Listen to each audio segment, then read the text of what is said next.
Hi, Shawn Haynes with the Ag Center, your weekly update on commodity prices here in California. Commodity prices on the beef side continue to slide about 20 cents per pound this week on 450 weight steers, down to about the 470 to 492 range. A lot of that's coming off of this perception that there's extra beef coming into the channel through a loosening of restrictions at the border, which haven't happened. Import of cattle from Argentina and South America, again, which haven't happened. And this plant closure with Tyson, which is about 5,000 head per day of kill capacity leaving the channel, which has really already been absorbed by surrounding plants. But all of that's kind of created this consumer sentiment that's pushed the prices down. Folks kind of leaving both the cash market and the futures market, right? And they kind of follow each other, and that's caused some concern. So what that's done is flip things a little bit. So the Packers really have benefited from this a whole lot.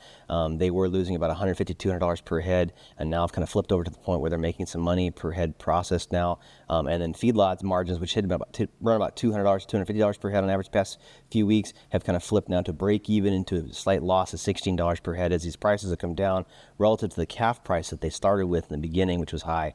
That hasn't done a lot to change prices here in the valley for drop calves, which is still about $1,200 for Holstein beef cross calves.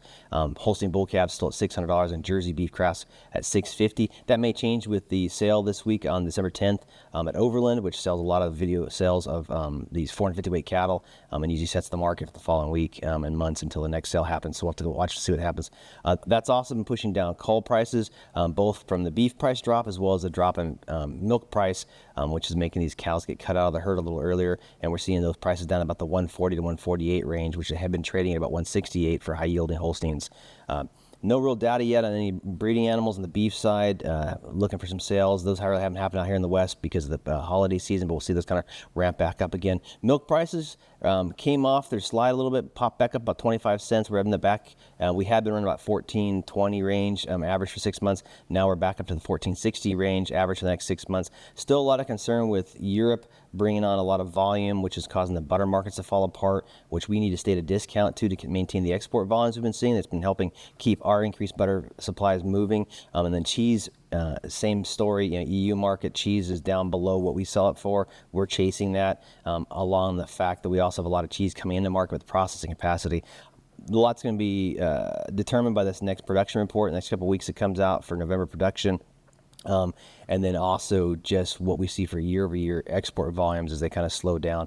Last but not least, kind of getting into the almond markets. Almonds, a lot of people waiting for this November report to come out in the next week or so. When that comes out, it's going to kind of reset prices. Prices are about $270 average for nonpareils, $260 to slightly less for Californias, and then nonpareil in shells kind of popped up to $290 this week. I think everybody's really holding their breath to see what this crop estimate comes into. If we see a 2.6 to 2.7 crop, we're going to see price bump. If we see a 2.7 plus crop, you probably see a flat line of the crop and not much else after that. But a lot of things look really good. And even though the fact that they're already starting to talk about bloom, they're talking about price down, even though we're 6 weeks into the winter, I really don't see that becoming an issue as far as what's going to happen with price. It's really going to be depending on what this final crop size comes in. That's what I got this week for commodities. Thanks.